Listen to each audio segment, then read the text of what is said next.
Jadi ya memang pertandingan belum selesai. belum. Tapi pantauan dan pengamatan, pengawasan Terus dilakukan. harus dilakukan. Ini mantep nih. Dari sebelum pertandingan bahkan ya Vi, nampaknya Kemenpora, Kementerian PUPR dan juga PSSI ini juga melakukan berbagai upaya. Dari Kemen PUPR sendiri melakukan renovasi stadion yang akan digunakan oleh Piala Dunia U17. Kalau mengacu ke dari awal lah ya, bisa dikatakan sudah cukup banyak ratusan miliar gitu. Ya. Nah, saatnya mungkin ratusan miliar ini dijelaskan oleh Sudah ada Ibu Esi Asiah, Direktur Ibu Prasarana Esi. Strategis Cipta Karya Kementerian PUPR Republik Indonesia. Selamat pagi Ibu Esi. Assalamualaikum. Assalamualaikum. Sehat Ibu ya. Assalamualaikum warahmatullahi wabarakatuh. Pagi. Alhamdulillah. Terima kasih Bu. Ternyata saat ini stadion-stadion sudah bisa digunakan begitu ya dengan Alhamdulillah. luar biasa bagus, membanggakan. Ada 6 saat ini yang bisa dikatakan bertaraf internasional ya Bu ya. Ya, semuanya pastinya kita membangun dengan taraf internasional. Betul karena sekali. semuanya diawasi oleh FIFA. Oke, sejauh ini bagaimana pengawasan, bagaimana mungkin juga kontrol yang dilakukan oleh PUPR Bu di stadion yang digunakan dalam perhelatan U17 ini? Kalau selama ini ya kita dari memulai untuk merenovasi, ya karena kita nggak bangun baru, kita dari mulai merenovasi. Nah itu sampai sekarang pun kita mengawasi tetap ya, menjaga itu karena dan setiap di lapangan, pertama di venue-venue latihan, itu di setiap kota kita pasti ada tim yang tetap memantau. Dan report itu masuk report 24 jam? Kita selalu masuk report karena kita akan selalu rapat ya setiap hari untuk perkembangan-perkembangan. Karena kita juga kalau ada masalah-masalah, misalnya kalau kemarin tiba-tiba hujan besar atau kita harus langsung datang gitu, harus langsung cek gitu bagaimana. Ternyata alhamdulillah semuanya aman. Dan semuanya sesuai dengan standar FIFA. Baik. Ibu Esi, kalau melihat ini rehabilitasi dan juga renovasi apa saja yang sudah dilakukan oleh Kementerian PUPR sebelum perhelatan Piala Dunia U17 ini, bukan tidak hanya satu stadion begitu ya? Berapa banyak akhirnya total jumlahnya? Kalau yang U17 ini sebenarnya kita kalau untuk lapangan pertandingannya, untuk venue-nya itu ada 3 ya di Gelora Bung Tomo, Manahan, dan Jalak Harupat. Tapi memang itu perbaikan-perbaikannya sudah tidak terlalu banyak karena kan sebelumnya kita udah menyiapkannya lebih dulu ya, yang U20 sebelumnya lah ya. Tapi kita ada 6 lapangan latihan yang baru. Lapangan latihan yang baru itu di Jakarta ada 2, di Sumantri Bojonegoro dan lapangan Banteng.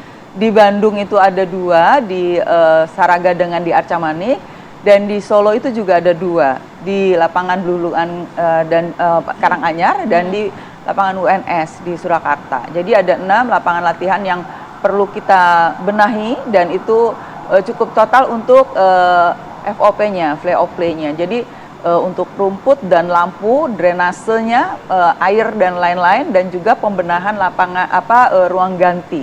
Itu seluruhnya untuk 6 itu kita benahi dari awal. Iya, artinya termasuk juga buat lapangan latihan sebagaimana tadi Ibu sampaikan ya, stadion-stadion itu. Nah, sejauh ini Bu, kalau tadi Ibu mengatakan ada report begitu. Boleh nggak sih Bu kita dikasih spill-nya sedikit, report-report seperti apa? Karena begini Bu, yang Ibu persiapkan, yang main di tempat yang Ibu persiapkan atau mungkin Kementerian PUPR siapkan ini kan biasa bermain di stadion-stadion dengan taraf internasional. Ya, tarafnya kan udah dunia. Pemain internasional, pemain profesional gitu. Nah, apa report yang masuk? Misalnya, adakah mungkin apresiasi yang disampaikan oleh para atlet-atlet ini, oleh para pemain-pemain ini? Termasuk juga mungkin komplain misalnya seperti itu. Alhamdulillah ya. Nah, kan alhamdulillah kita senang juga ya.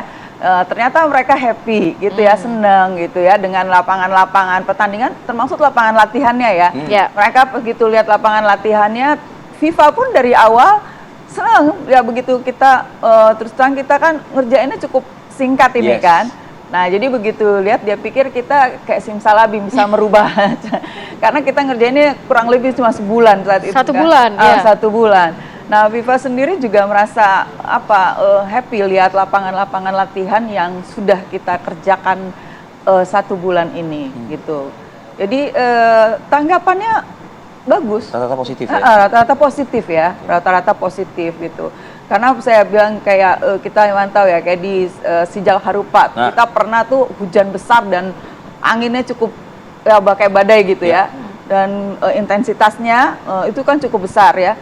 Ternyata genangannya tuh tidak terjadi, jadi turunnya langsung cepat gitu. Ya biasanya penghentian itu bukan, akhirnya kita cek juga penghentian pemain pernah di Bandung itu bukan karena genangan tapi petir biasanya gitu. Jadi keselamatan yang menyangkut dengan cuaca. Gitu. Karena kalau intensitas tinggi juga mereka nggak.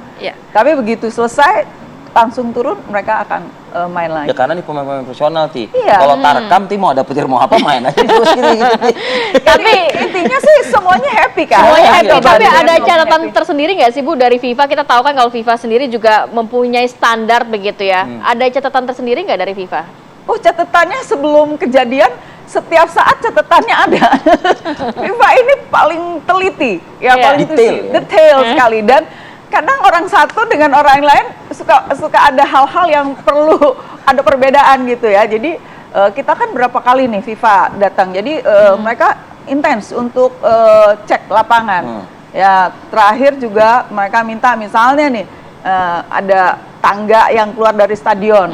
Awalnya ada minta banyak, terus saya tanya, loh kenapa harus segini gitu kan? Yang penting kita begitu ada kejadian, orang itu cuma bisa 8 menit bisa harus keluar gitu. Akhirnya yang satu yang satu berarti safety dan security-nya begitu ya? Harus. Dia aja kalau misalnya kita di VIP nih, itu ada misalnya kita mau lihat tribun gitu, kayak ada yang menghalangi gitu ya. Itu kita harus turunin dulu karena pandangan kita benar-benar harus lost ke depan itu.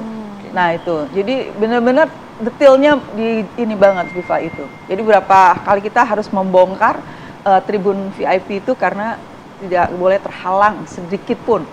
Gitu. Wow, kalau udah gini mah udah dipersiapkan lagi nih untuk next match berikutnya kan begitu ya.